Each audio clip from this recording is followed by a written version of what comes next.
Welcome to the Alumni Lounge. On today's episode, we've got Connor Onion, and he's a play-by-play announcer for the Big Ten Network, ESPN, and Fox.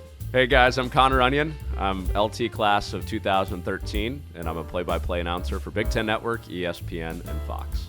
My senior year, when I realized I wasn't going to be a college athlete, that I got into the TV and radio stuff, kind of stumbled into it by accident. The influence that the people at LT had on me, just to try it. You guys gave me the creative freedom to fail. That kind of shaped me into somebody that wanted to take some chances. And I don't think before my time at LTTV or WLTL, I would have been empowered to do that. Connor, Let's do it. how's it going? It's going great. How's your Thanksgiving break been? We're live and doing this thing, huh? Yeah. Yeah. Yeah. Just going. Yeah. No, it was good. I got pre-Thanksgiving back on the Grange with you guys since I was back speaking to the students, and then I got sick, so I didn't end up coming back home about a week after that. So I slept for about 36 hours Wednesday and Thursday of Thanksgiving. Oh my goodness. And then I was on a plane. I was masked up. I felt much better by then, or else I wouldn't have traveled, of course. But then by Friday morning at about 5 a.m., I was on a plane to Newark, headed out to Rutgers to do a football game that Saturday. So it was sleep and work mostly, and unfortunately missed the 10-year reunion for my class. The Robert Palmer and Brian McDonough and the guys hosted the 10-year reunion. It sounded like 200 or 300 people showed up. Wow. Wow. I know some of my close friends, Ben Larson, Zach Mahoney, Matthew Harris, were able to go out there, and they gave me the recap. But unfortunately, I was working and missed the 10-year. Oh, Yeah. there's always the 20. There's always the 20. Hopefully a 15 too. And I'm sure I'll see some people back home in the Grange when I'm back there too. Exactly. Tell us a little bit about your LT experience, and like what kind of some of the teachers that you looked up to and you had. Yeah, there's so many. We were kind of going through it before we started recording, but Senorita Plicta was one that popped out to me. My Spanish teacher, that's one class my sophomore year that really stands out. Katie Ferran was one of the people in that class, and of course we all went by our Spanish names. She was Katrina. Chris Sakula was in that class, and I feel like we just wreaked havoc on Senorita Plicta, because she always wanted us to talk in Spanish, and we were always very defiant and would do anything we could to talk in English. So that's probably the class that I remember the most, just because having Katie and Chris and several other friends in there that kind of stirred some things up, and Senorita Plicta was awesome about it. And I still hear from her every once in a while on Facebook. But yeah, no, I mean, I feel like my LT experience was so formed by athletics and playing football and playing basketball. And it wasn't really until my senior year, when I realized I wasn't going to be a college athlete, that I got into the TV and radio stuff and kind of found the passion and the career path that I'm going down now. So definitely a lot of stories that I'm sure we can get into over the next half hour or so. What kind of stories do you have that you can think about? This is okay. So let me start at the beginning. Yeah. So I didn't really have the intent of playing football when I went to LT. I played 2 years in the Western Springs League, and it was really something that I did because my dad wanted me to play football. I remember in 7th grade when I first started playing, Matthew Harris just trucked me in practice every single day. And I kind of hurt my shoulder one day, but also I kind of faked an injury because I was just embarrassed by getting run over by him. And I was like, football's not going to be for me. But then going into my freshman year at LT, started hanging out with some of the other people from the other middle schools and kind of figuring out what the friend group was going to be going into high school. And a lot of the people I was hanging out with were going to play football. You know, I thought it would impress girls if I went out for the team. So that's legitimately like it was major groupthink. I thought I was going to impress people by playing football. That's why I ended up playing football. And then I got into it my freshman year, and it didn't really become about that at all. It became, I really liked the sport. I really liked the coaches that I had at LT, and kind of went down that path of that being my thing for the next 4 years. So mixed that in with a little bit of basketball, and I'd say played 4 years of average high school basketball and football, and of course wanted to be a college athlete, but it didn't end up working out that way. And I found the next thing that I really, really like. And the next thing? Broadcasting. I thought maybe I was going to be a writer. I knew I wanted to do something in sports. At LT, I was always somebody that was sitting at the lunch table, and it was kind of like fantasy football before fantasy football was really big. And me and my friends at the lunch table would be talking about the football and basketball games from the night before, and I think in our minds we were Stephen A. Smith before Stephen A. Smith. So I always followed sports very, very closely, and thought that maybe there was an avenue to do something professionally in sports, and I didn't really know what that looked like until probably my junior year of college. But I had that dream that I was going to be a college athlete, and if not, I was going to do something sports related, whether it was coaching or media, and it's turned into a fun career doing play-by-play for Big Ten Network and ESPN now. What are some memories you had from radio or TV? So my junior year was the first time that I remember being involved in anything, radio or TV-wise. I took the LTTV class that you were involved in. Bill Allen was involved in. He was the teacher of the course, and I'm sure it exists out there somewhere, but one of the first things I ever created was a scary movie spoof where me and some of my classmates are running around the halls of LT North, popping out from lockers, popping out from study hall, trying to do this classic scary movie pop out. And I think that's what that class was for, right? Experiment a little bit and fail. And we definitely failed. So if it's out there, I'm sorry if you've stumbled upon that and you've had to watch that again, because it is cringeworthy. But that was my first experience with editing and any type of film work and any type of media, really. Yeah. And I remember being down in the LTTV room and getting cultured a little bit. I had to ask Bill, what's Pulp Fiction? Because there was a big Pulp Fiction poster right in front of the computer that me and my classmates would edit on, and I'd never heard of the movie. So I don't know if that's on me, if that's on my parents. I don't know, but I had to ask Bill what Pulp Fiction was, and for some reason that seared into my memory as one of the first things that I encountered in the LTTV editing suite. But after that, my senior year, Johnny Lombardi, Aaron Nelson, Elliot Nelson, Tim Goldrick, Sean Murphy, they were all part of this show that we did where it was basically like our version of First Take, and we had a sports talk show that I know you were involved in. Roger was out there flying his drone around Palmer Place. And looking back on that, really, really good production. I think that goes without saying for anybody that knows anything about LTTV, but it is, that's up there with a lot of the stuff that I did in college, and might even be better than some of the shows we did in college. And I had no idea. I had no reference point for that at the time of, we've got a drone flying outside of a 30-minute talk show that we're putting on YouTube. This is really, really cool. It's also funny looking back because I'm wearing like a Darren Williams Utah Jazz basketball jersey. Yeah. And now when I go on TV, I'm usually at least in a polo or a suit and tie. And I liked the casual look. I might throw a screenshot of that toward the bosses and be like, hey, we should wear basketball jerseys when we do TV now. So those are some of my earliest memories. And being at the student radio station, it wasn't until the second half of my senior year that I hosted a show with Jack Patel, and we kind of did the radio version of what me, Johnny, and those guys were doing on the TV side. Yeah. Tell us a little bit about the blackout game. Okay, so you know which one I'm talking about. Yeah, I do. I believe it was either my freshman or sophomore year. The one that I know you're talking about, the Dan Lalonde Yep. dunk against Oak Park. That's the one you're thinking of, right?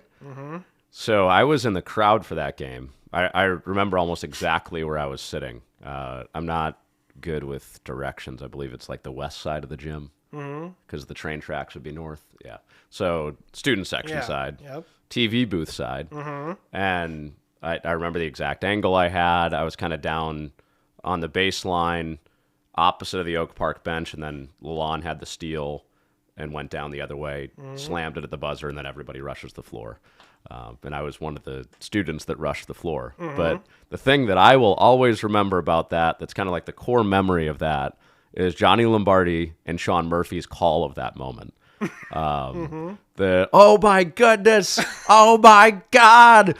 And then I played basketball with Sean, and we were pretty good friends in high school. Yeah. And I still have no idea to this day what he said. He said something like "Holy Crayolas" when students are rushing the floor. Yeah. LT basketball just had this big win, and that became kind of an inside joke for me and Sean because we had driver's ed together. So we were swapping back and forth, shotgun seat and driving, and we talked about that moment for basically the rest of our high school careers, and that'll always be in my mind is "Holy Crayolas!" Oh my goodness! Oh my God! But Johnny and Sean called a lot of the games that I ended up playing in a couple years after that, and there was a moment from homecoming.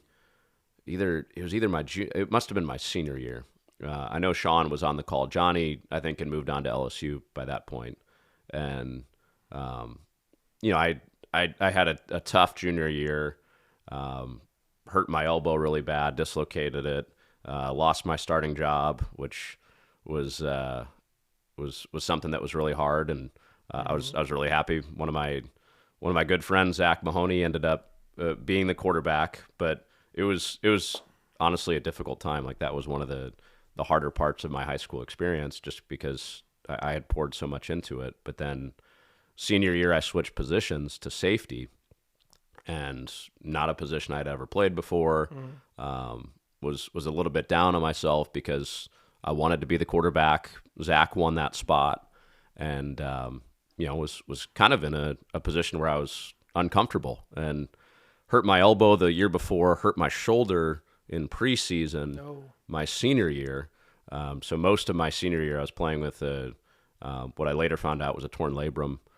Dislocated my shoulder pretty much every single game that senior year, and it was, it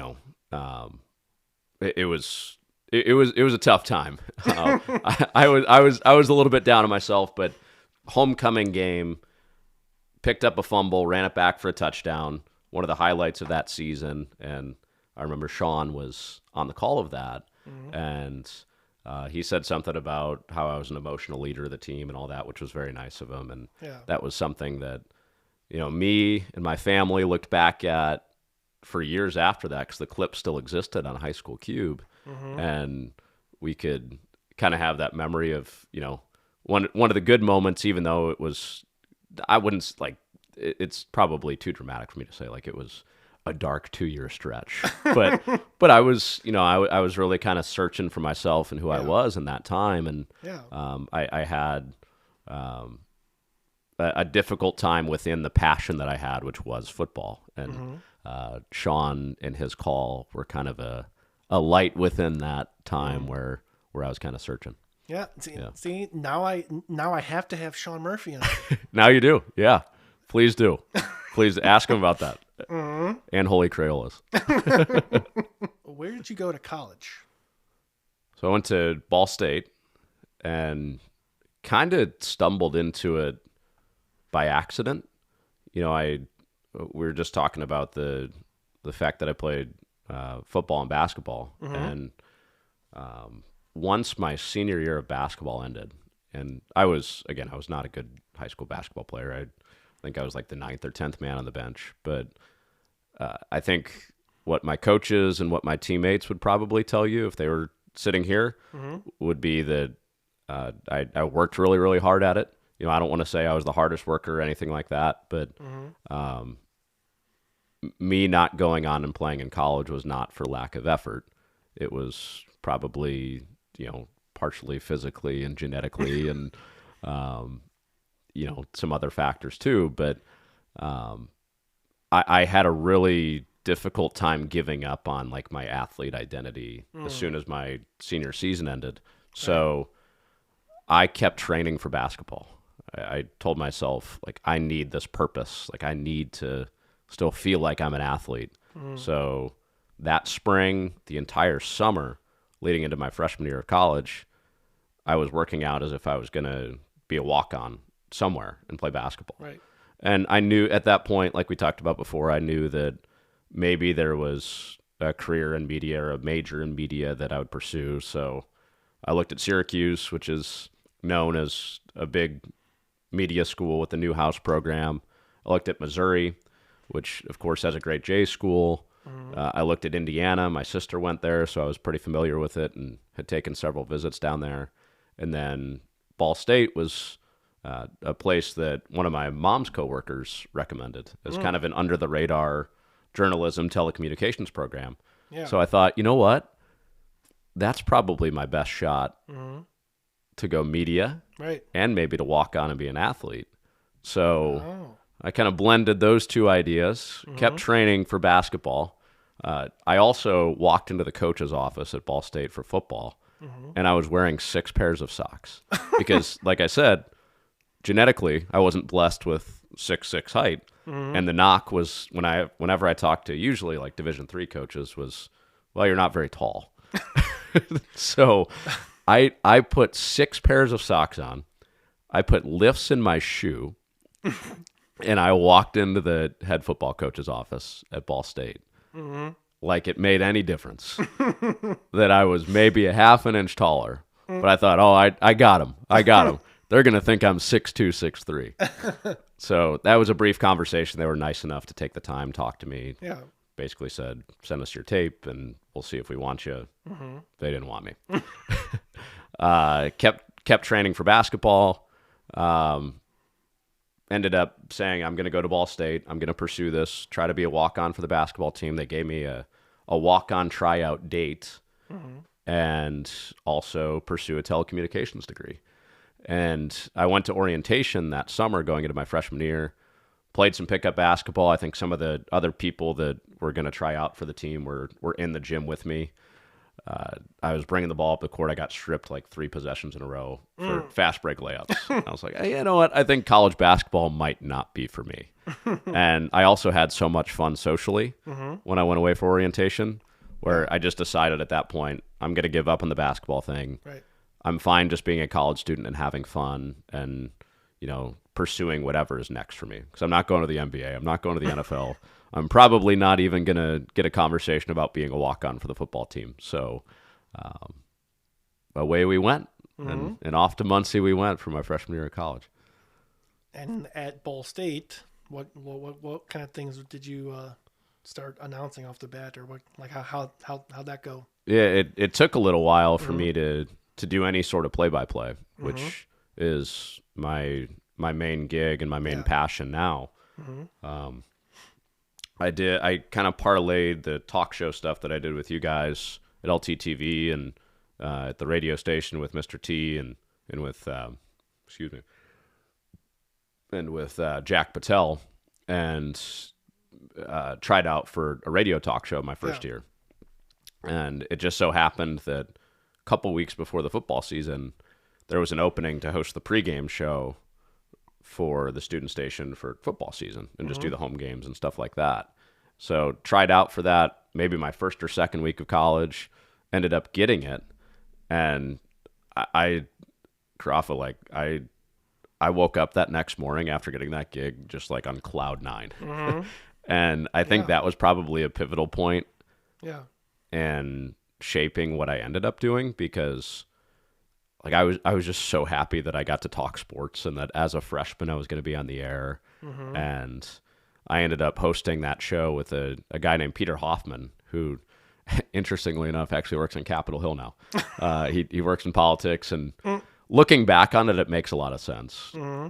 Amazing sense of humor, so locked into current events, and Yeah. we just had a blast. We hosted the show was sold, so we hosted at the place that sponsored the show, which was called the Grove, which was like off-campus student housing, and nobody was there. You would think sponsored thing, you're going on site, maybe there's like a crowd behind you, and it's like college game day or something like that. Mm-hmm. We didn't even have the equipment to put on a full remote broadcast. The first show I ever hosted was us passing a cell phone back and forth, calling back into the station with nobody around us in this bar room. And just two students talking about Ball State football as the post-game show. So it was a very, very humble beginning. Mm-hmm. But then my sophomore year, I moved in with a couple of guys in the media program, and Tyler Bradfield, my roommate and still one of my best friends to this day, told me that I should pursue play-by-play. And I was like, I don't really know, man. Like, I don't know if I'm spontaneous. I had a lot of self-doubt. I didn't know if I was spontaneous enough to actually do that and talk that fast and think on my feet that fast. And he sat me down and he's like, no, you're doing this, and I'm going to help you do this. And I tried out. With his help, I ended up being named the student voice of men's basketball that year.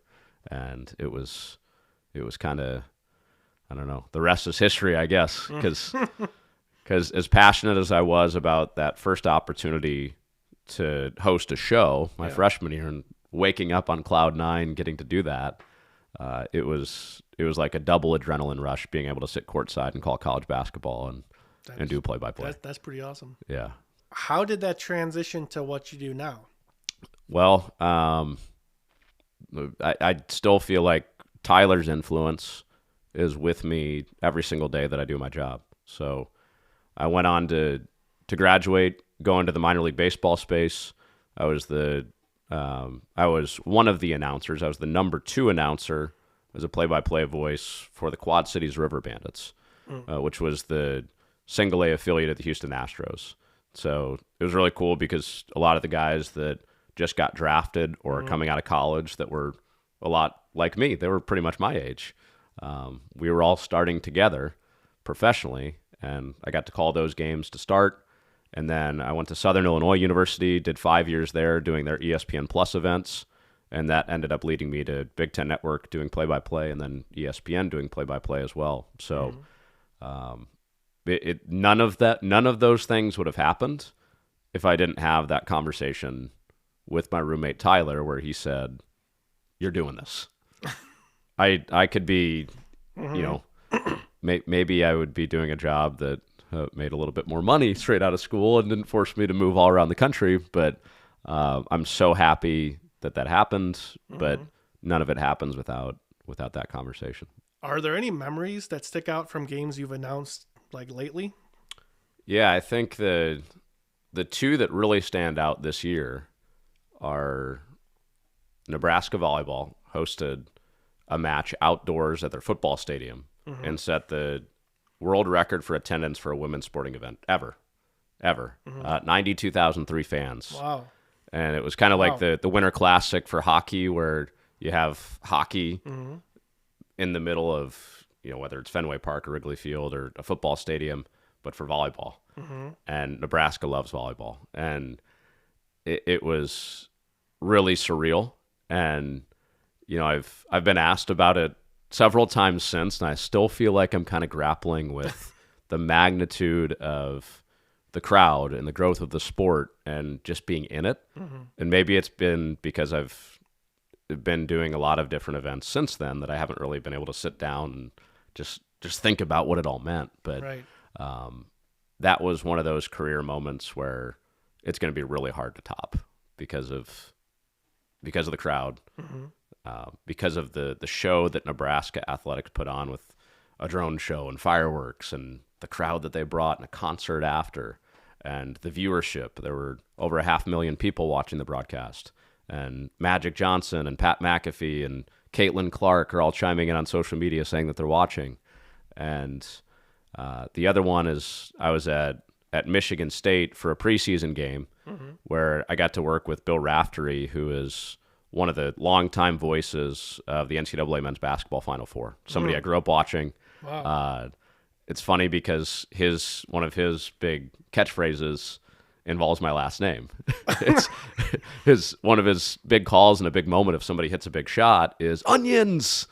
So we got to have some fun with that. Yeah. So that part of it was surreal. Yeah. But some of the people that I've made friends with in Chicago over the past year or so, a lot of them are Michigan State alums. Mm-hmm. And something that I hold close to me is the fact that I was calling that game and my girlfriend was back home in Chicago, and Danielle hosted some of our friends that were Michigan State alums, and they were there to kind of watch that moment where I was in their space at their school in front of this sold out crowd. Yeah. And I kind of felt that presence from afar. Like that meant a lot to me that I had that support back home too.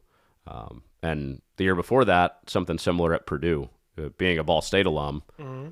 You know, there are Ball State fans within our friend group, but most of them grew up Indiana, Purdue, Notre Dame fans. And again, Danielle, being the wonderful person that she is, was able to organize a group of people that were Purdue fans that we kind of came up with in college, and they were at a local bar watching the game while I was actually in the arena, and then I got to go hang out with them after that. So That's awesome. you know, the crowds and the games and traveling around and seeing the country and the world through this profession have been awesome. But I think those two especially, where you kind of have that support and feel it behind you, and people that you care about are invested in it too, is I think what means the most to me. So, and really, I think even going back further than that, the influence that the people at LT had on me just to try it. Like being with you and Bill, and like the scary movie example I was telling you about, like just you guys gave me the creative freedom to fail. And you've given so many students that same creative freedom to where like it's failure in the sense of like, this is bad movie making and this is not the most creative thing ever, but you guys didn't flunk me out of the class. You said, here's how we can do this better. Here's how you can angle your camera better. Maybe use a tripod next time so your footage isn't shaky. Maybe light it a little bit better. Yeah. And I think those things very early on gave me some of the bravery that was required to try things out on the air verbally, even though it's a different medium than filmmaking or video editing. That kind of shaped me into somebody that wanted to take some chances. And I don't think before my time at LTTV or WLTL, I would have been empowered to do that. So that's a very early core memory that I don't think I've ever said aloud, but I'm sitting in front of you, and it came to mind, and thank you for that. Yeah. Well, Connor, thank you for being on the Alumni Lounge. Yeah, thanks for having me. This has been fun. Yeah. Well, I'll see you next time where stories reside and memories collide. Thanks so much for watching. If you liked what you saw, consider liking and subscribing to the Alumni Lounge, where stories collide and memories reside.